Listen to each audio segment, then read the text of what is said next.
Hery lehibe ho an'i Madagasikara ny fampiasana ny angovo azo havaozina raha ny nivoitra tao anatin'ny fanamariana ny androany angovo sy ny fizahantany izay nizotra tetsy amin'ny DLC Anosy tamin'ity androany ity azahoana tombony 10 eny ny fampiasana izany hoy ireo efa matianina amin'ity tontolo iray ity. Azo nandritra taony mitrandraka angovo termika amin'ny adiry latsaky ny 500 kW sy ny angovo azo avy amin'ny alalan'ny rano izay latsaky ny 510 kW raha ny fanazavan'ny tompon'andraikitra eo anivon'ny federa.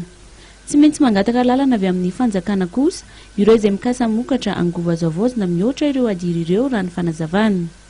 Azon'i Madagasikara tao tsara ny mampiasa ny angovo azo havaozina ary hatramin'ny taona 2020 dia tanjona ny andrakovana herinaratra manerana ny nosy. Ho an'ny fikambanana iray eto Antananarivo, roa tapitrisa mahery kely sisa no lanin'izy ireo isa-taona amin'ny angovo andrahoana sakafo raha toa ka mahery ny 4 tapitrisa isa-taona izany fony izy ireo mbola nampiasa kitay sy arina fandrehitra. Iray hetsy ariary kosa no lanin'izy ireo isam-bolana amin'ny herinaratra raha toa iray tapitrisa ariary izany tamin'ny mbola nandoa fakturany jirama, izany hoe nahazo tombony 10 eny.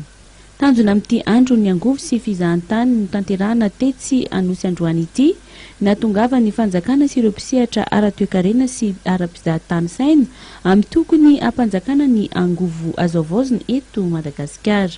Fantatritsika Madagasikara midadasika dia midadasika dia nefa ny problema matetika dia tsisy energie ny ireny toerana lavitra ireny.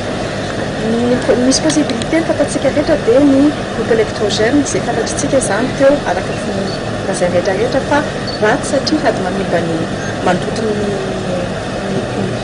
tontolo iainana no manimba azy koa. Noho izany dia izay no mahatonga anay nanao an'ity androany ity zany mba hisensibilisena ny olona hoe tsara raha mivadika amin'ny energie renouvelable. Ho an'ny federa manokana dia mitentina 3 hetsy sy 2 tapitrisa euro ny fanampiana efa nomeny ny vondron'ny Europeana azy ireo amatsiana ny tetikasa momba ny angovo azo havaozina eto Madagasikara.